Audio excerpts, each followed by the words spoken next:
USC quarterback Caleb Williams has been under the spotlight.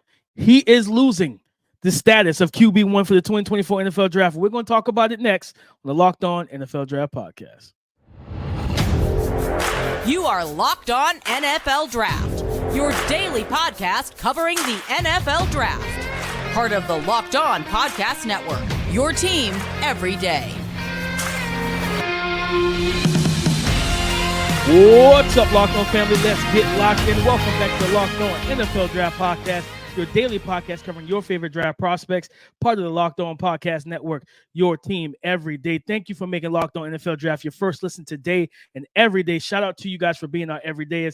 I'm your boy, Damian Parson, always on the ones and twos. I'm a national scout over with the Draft Network. And guys, you already know who's with me. My boy, Mr. LSU Keith Sanchez, over with the Draft Network as well. He is the champ, guys. So I got to kick it over to him. Keith, talk to him, baby.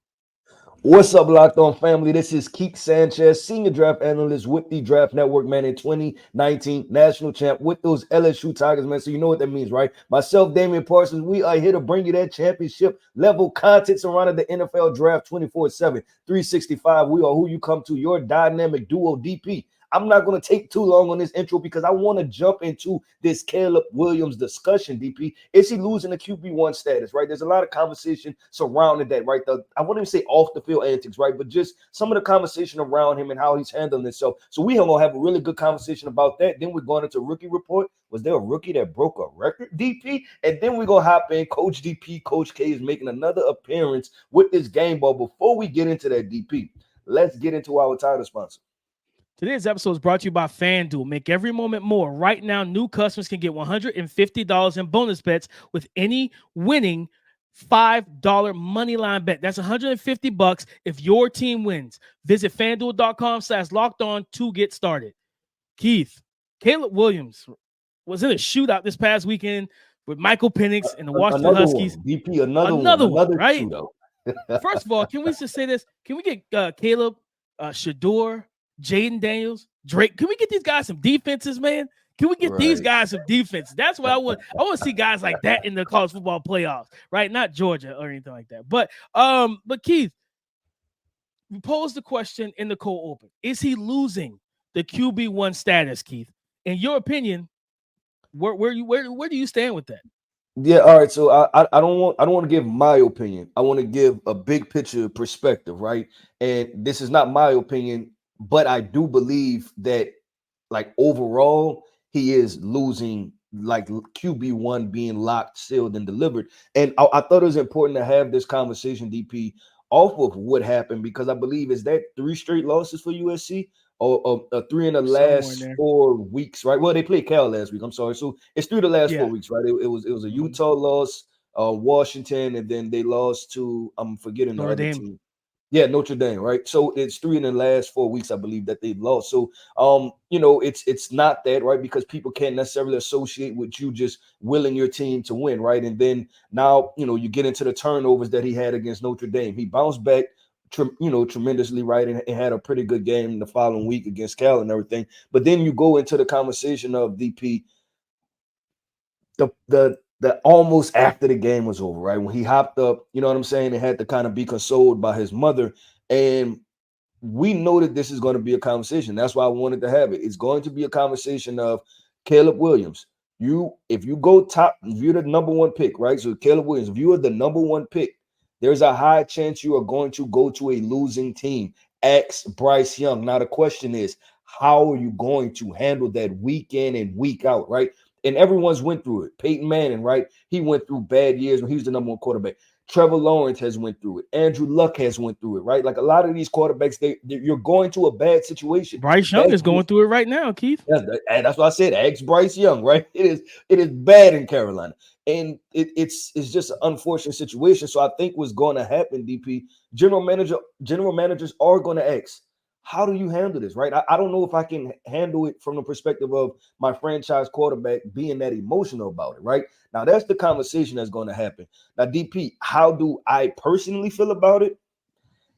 I still have to see, right? Because I want to know what is your emotional state and why. If you tell me that, man, I just care that much, I understand that, right? And I can pull you to the side, like, look, from a media perspective, from the outside lens, not a good look. Now, if you tell me that you won't do that part anymore, because it's just not necessarily a good look, right? It's just like you hopping in the stands with your parents and stuff like that. It's just not a good look. And I'm not saying that as men we can't cry, like we get into this emotional part of it, but I'm not saying that part with men, DP, but it's just how it's going to be spun, right? And I'm trying to protect you, Caleb Williams, so I don't want you to do that. So I don't want the media to be able to take stuff and run with it and put their own twist on it. So I thought it was an interesting conversation to have, because there's a lot of different dynamics that's coming up, right? And we know how people, kill quarterbacks. The Anthony Richardson conversation, the CJ Stroud conversation, just from this past year, right? And there's been so many other quarterbacks, Justin Fields, off the field stuff that was coming up when he was in the draft process. And there's always so many things that come up surrounding these draft prospects as teams like to poke and kind of pry to figure out who they're about to hand 20, 30, $40 million to and their franchise. So I want to ask you, what was your perspective, or how do you feel about it, just with that conversation, and where's that with Caleb Williams? Man, I think that he has, and this is absolutely my opinion, as kind of linking into what you talked about. I think he's lost that grip on QB1. I don't think it.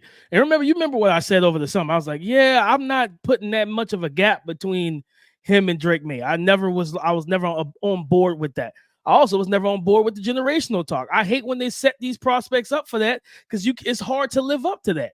You know what I mean? Like I tweeted out, I'd rather you be a generational player like Tom Brady. You got a couple rings, you go into the Hall of Fame, you one of the best ever, than be a generational prospect. I hate when they do that to these young men. But one thing that, to your point, Keith, when you talk about being spun and narratives, I'm waiting for somebody to go find that tweet. Remember last year when last football season, this past January, national championship game, TCU gets shellacked by Georgia, right? Max Duggan is in the post-game interviews and press conference, and he's crying. He's emotional, right? He's showing that like I wanted to win this game. It didn't go, and it didn't end the way we wanted, right? Somebody tweeted that out, and I don't know if he's deleted it since, but I'm pretty sure there's screenshots of it. Caleb quote tweeted it with LOL. So then to fast forward to you this past Saturday being consoled by your mother, that it doesn't look good. You know what I'm saying? When you're LOLing someone, people, praising Max Duggan for being emotional, and you hit that capital LOL, like this is funny. And then now you need to be consoled on national television by your mom and your family in the stand. Like, it's not a good look, right? But I think to his game, people are starting to see that there's some things he's really got to work on. Playing well from the pocket, playing discipline from the pocket, where the pocket presence and feel and just the ability to sit in there and not just sit in the pocket, but then move around, right? Like I always talk about it, man. Like some things you take from those unathletic quarterbacks. You take from Peyton Manning and Tom Brady. Yeah, I know I can do things you can't do, but let me develop the things you did well. And then instead of bailing out and dropping deep in the pocket, step up, slide, find a passing lane, right? Extend the pocket. It's about becoming a more well-rounded player, right? Just overall being able to do it all. And I definitely agree with you, DP, on that. Because that video game stuff is not going to work, Keith. That video game stuff is not going to, bro. You think about Michael Parsons, you spitting out of the pocket, trying to run around and juke Michael Parsons. Good luck with that. Yeah, I'm kind of more of this, and I'm probably gonna be the first person in media to start to drive this hype train. But I would not be surprised, DP, if Lincoln Riley is the head coach, whatever Caleb Williams goes to play in the NFL. Right. I would not be surprised if that becomes a situation, because I think you're seeing the very best of Caleb Williams in this type of scheme, right? And I wonder if that's going to be the same thing, if people are going to look at that and be like, hey, he has to be in this type of situation to get the very best out of Caleb, a la air raid type of offense. Yeah, like the Kyler Murray situation, and just we always talk about putting prospects in the best situation. But DP, that we'll have to wrap this conversation up. We may come back to it another day. We'll have to wrap this up. Man, listen, the draft season just getting started. We coming just back getting started. But I thought it was pretty good just to have that Caleb Williams conversation early on. But man, let's keep this thing going. Let's keep it flowing. Like I always say, man, coming up, the rookie report, a record-breaking rookie report is coming up next. So man, everybody stay tuned. Today's episode is brought to you by Prize Picks. Prize Picks is the easiest and most exciting way to play daily fantasy sports. It's just you against the numbers. Guys, with basketball season here, you can now pick combo projections across football and basketball from the Specials League, a league that was created specifically for combo projections that includes 2 or more players from different sports/leagues. For example, LeBron James plus Travis Kelce at a 10.5-point combo for 3-pointers made plus receptions. Do you want to play alongside some of the best and most favorite players in the Prize Picks community, like rapper Meek Mill or comedian Andrew Schultz? You can now find community plays under the promos tab of the app to view entries from some of the biggest names in the Prize Picks community each and every week. This week on Prize Picks, guys, I'm taking guard Tyus Jones from the Washington Wizards for over 10.5 points this week. Guys, listen, all you got to do is go to prizepicks.com/LockedOnNFL and use the code LockedOnNFL, all lowercase, for a first deposit match up to $100. Record-breaking rookie report, as you said, Keith, and it was well said. C.J. Stroud was that dude versus the Tampa Bay Buccaneers. His defense couldn't get a stop, so much so the Tampa Bay Buccaneers scored with like 50 or so seconds left in the fourth quarter, Keith. And so C.J. Stroud, he was down a touchdown in this game, right? They had to score. They were down more than 3. They had to score a touchdown. A field goal couldn't do it, right? 46 seconds left, 2 timeouts. C.J. Stroud walks the Houston Texans down the field and delivers dime after dime after dime. And you talk about the record-breaking performance, Keith.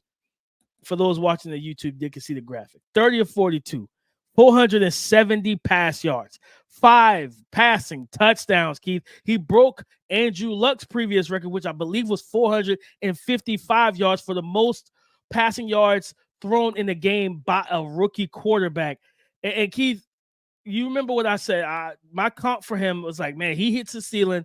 We're going to see a Joe Burrow type of quarterback, right? Mm-hmm. The accuracy, the movement ability, the ball placement, that dog in him, right? Like the ability to step up when your team needs you to step up, Keith.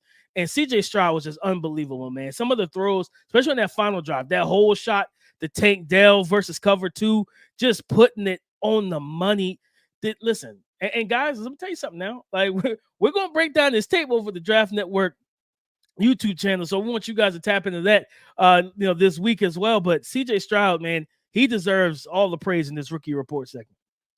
Oh, 100%, DP. Whenever you have a record-breaking performance, and this is the thing, this is not a one-off, right? It's not like he was throwing for 100 yards, 150 yards, week in and week out, and then he just popped up with 470, right? He's been playing really good football. So this was honestly a build-up moment, right? Like he was on an upward trajectory anyway. But DP, I want to get into this conversation real quick from the rookie report, right? And it's like you're 49ers fans right now. You're kind of scratching your head, right? And you're scratching your head because you're like, is this what high-level quarterback play looks like in a Shanahan-esque offense, right? Because the offensive coordinator for the Houston Texans, DP, he comes from the San Francisco 49ers, so there's a lot of concepts built into what this Houston Texans offensive scheme is, right? So you see me like, man, okay, this is what it's supposed to look like, right? Like we're supposed to get not just 250 yards and 2 touchdowns and a run game. We're supposed to be able to almost touch 500 yards with a high-level quarterback play, right? And this is the thing. C.J. Stroud is a rookie, DP. C.J. Stroud is a rookie doing this, and he's on this is week 9, right? Week 9 of this. He's into his rookie year throwing for 470 yards. So I think when you seeing C.J. Stroud perform like that, I had no choice but to think about 49ers fans. And I'm not rubbing in 49ers face because I feel y'all, right? It's like, okay, well, what is the next level? What is unlocked? Because it's going to be a fun conversation what the 49ers are going to do down the stretch and being able to, NFC championship push, Super Bowl push, stuff like that. But I had no choice but to think of that. No, and I'm glad you brought it up, Keith, because that's like this offense is really good. The Shanahan offense has always been good to quarterbacks, right? We've seen Nick Mullins and C.J. Beathard, Jimmy Garoppolo, Kirk Cousins. We've seen a lot of guys come through this Shanahan type of system, right? I think what was it, Kyle Orton? I think at one point with the Denver Broncos, we saw the worst possible case of Peyton Manning, right? His last year in the league, right? Where he did Brock Osweiler, who I think is now calling games, looked competent in that Shanahan type of system, right? Kubiak, Shanahan is very similar. Everything ties together, right? Those coaching trees. So now to see it with a high-level quarterback, if I'm a San Francisco 49er fan, I'm like, okay, yes, I see why some part of the fan base wanted to see Trey Lance develop to turn into a high-level quarterback, because there's certain things that he could be able to do as a passer and as a runner that Brock Purdy can't do, right? And same thing that's what CJ Stroud is showing. So he's been like, Stroud was he's been magnificent. And I don't think there's any other rookie that should be even in the discussion for offensive rookie of the year right now. This is CJ Stroud's award to lose, Keith, and I just don't think he's going to lose it. And if you remember when we previewed the AFC, the AFC South and the AFC, I said, listen, the AFC was going to be more competitive than people wanted to believe. I said, and I think the Texans are going to be better than what people had. Because remember, the people had their pick being in the top 3 of the NFL draft for 2024. Yep. Yeah, that doesn't look like it's going to happen, Keith. That doesn't look like that's going to be the case for them. The Arizona Cardinals have a top 3 pick, but that's their own because they only got 1 win. That Houston Texans pick is a little bit lower down the board, man. So I'm rolling with what CJ Stroud's doing. But Keith, I want to highlight, a running back because I'm the resident running back here. But a guy that I've been wanting to see more of, and I know he was a little banged up, undrafted rookie running back. Well, he kind of hurts the RB's matter type of train if he keeps this going. But Keaton Mitchell, man, for the Baltimore Ravens versus the Seattle Seahawks, he only had 9 carries. He had 138 rush yards, 1 rushing touchdown. But what we saw when you turn on the tape and watch what he was able to do, explosive.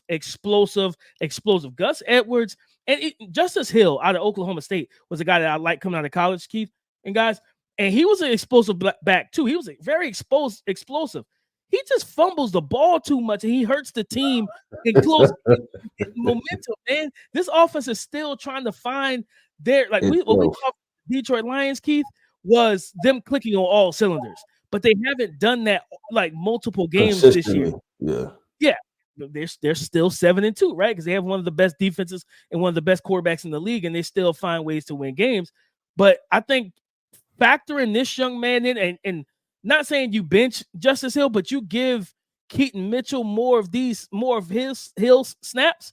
And I want to see him with like 15 carries. I want to see him with 17 touches, right? Because also there's a part of this offense that's not really shown either, Keith, is the screen game in the passing game, right? So it's like they don't throw a lot of RB screens, well, because J.K. Dobbins is hurt. He was their most explosive, dynamic back.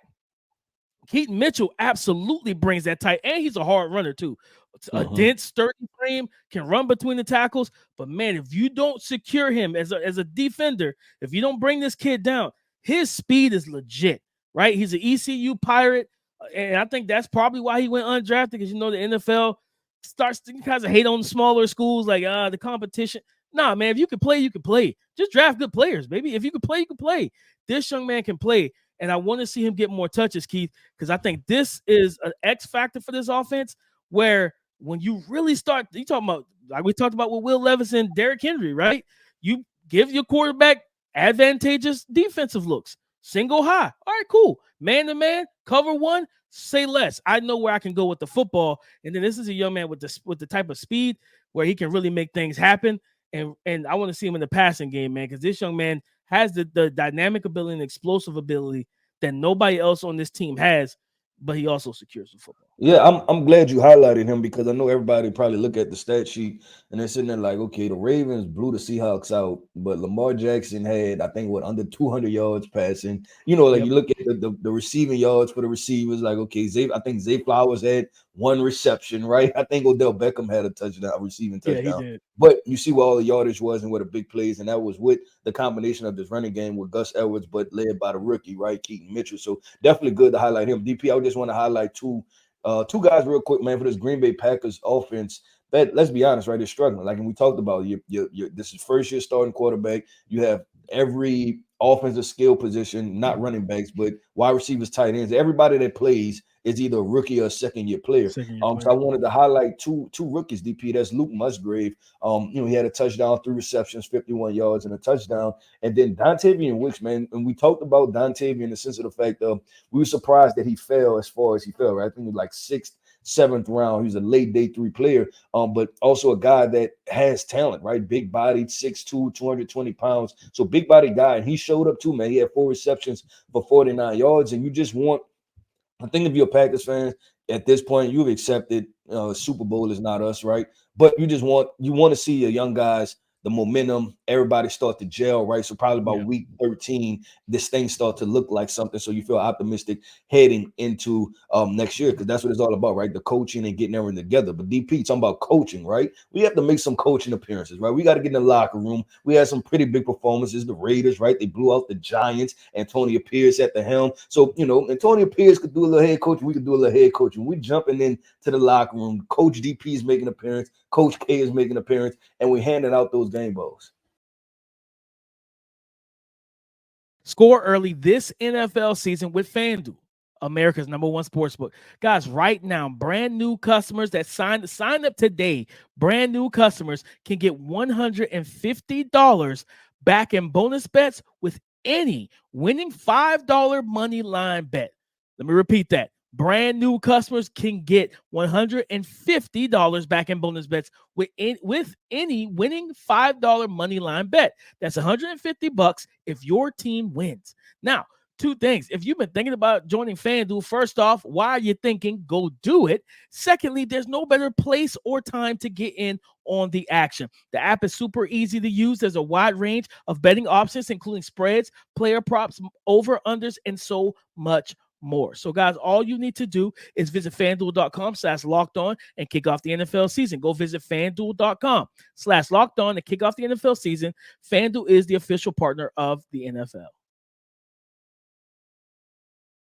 Coach K, who gets your game ball of week 9 for the NFL? DP, I did a lot of thinking, right? I'm like, man, who really performed well? And then I said, wait, hold on. It's right there in my backyard, DP. I'm going with Joe Shiesty. They called him, they called it Burrowhead, right? When he was in Kansas City. He was in Kansas City. They just need to rename it. They chose the wrong team, DP. That's not the team. Don't go pick with the Kansas City Chiefs. But I feel pretty confident with the Bengals and the Bills matchup. The Bengals winning the game, right? And they could talk a little trash, and Joe Burrow is really comfortable against the Bills. So that I have to give it to Joe Burrow, man. He looked like prime Joe Burrow. He looked like this is why we drafted this guy. Healthy. Like he looked healthy, right? And it took him a couple weeks because he did miss all of the preseason training camp, everything. So it took this whole entire offense a couple weeks to get back right. And I go back to another LSU guy, right? Jamar Chase, when he said, look, I don't want to see Joe Burrow until he's healthy. Like, I want when my guy's good, we're gonna be rocking and rolling. So we're disappointed right now, but we're gonna be all right when he comes back. And now you see he comes back, they're forced, right? They are now back to us like, yeah, they can beat anybody, right? Like they show up, they're going to beat anybody. And you've seen all 3 of those wide receivers get going. You seen Joe Mixon get going. This looked like the Bengals team that has been the Bengals team the past 2-3 years. No, 100%. They protected their home field, right? And they look like that. Like you said, they look like that dangerous Bengals team that's like, I do not want to play this team come January. You know what I mean? Look like we're about to get another Kansas City and Cincinnati AFC championship matchup. Oh, don't forget about them Ravens. We just talked about them. I picked the Ravens. We both picked the Ravens. They got to knock them off the perch right now. But I agree that I'm just saying we might get a Bengals Ravens AFC type of. I would love that. I think that would be money. Sorry, Mahomes and the Chiefs offense, but for me, Keith, we talked about it, at the beginning of Rookie Report, man. It's CJ Stroud for me, man. You talking about giving the game ball to a guy.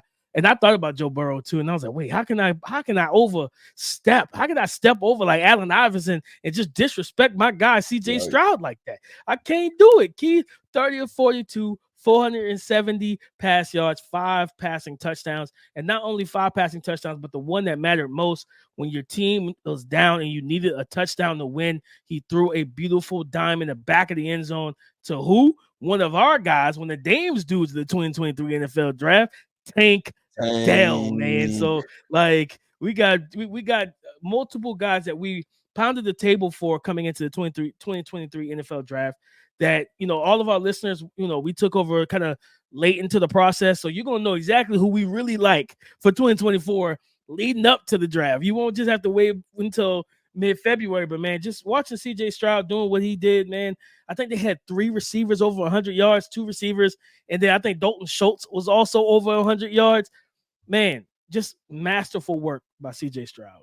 Yeah, have to get a young man credit, and we talked about it already. But just it was, what it was. Not only DP just him throwing for 470 yards, that was still a competitive game, right? So you still seeing like how he was able to control and manage, having to go back and forth, right? Like being in a shootout and not necessarily trying to do too much. You know what I'm saying? Taking what's coming. I'm gonna take my calculated D shops. I was looking at, and I'm gonna try to tweet it out. But Next Gen had their they do their quarterback charts and their stats and everything, and they had CJ Stroud. And when you look at it, some of these quarterbacks, you see everything is, on the left side, on the right side, everything is short. CJ was spraying all over the place, right? Like it was just like it was just dots and spots all over the place, DP. And that just means that he was dialed in, right? And we're talking about and that's the conversation we're talking about.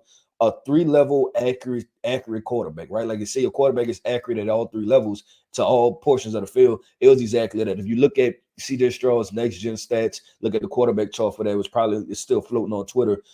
That's definitely what that was. But DP, man, I want to wrap this show up, man. I definitely want to say shout out to our everydayers. Thank you for coming in and tapping in, man. I think this was a really good show, man. Started this thing off with Caleb Williams, got into the rookie point, and we handed out the game ball. So that's what we try to say, man. It's the championship level content, man. Bringing really good content. Like we say, man, y'all come talk to us, man. You can find me, Keith Sanchez, on X at the Talent Code, man. So if I said anything that you agree with, you disagree with, let me know. You can find Damian Parsons, DP_NFL, man. You can find him on X at DP_NFL, man. Y'all come talk to us because we like to talk back.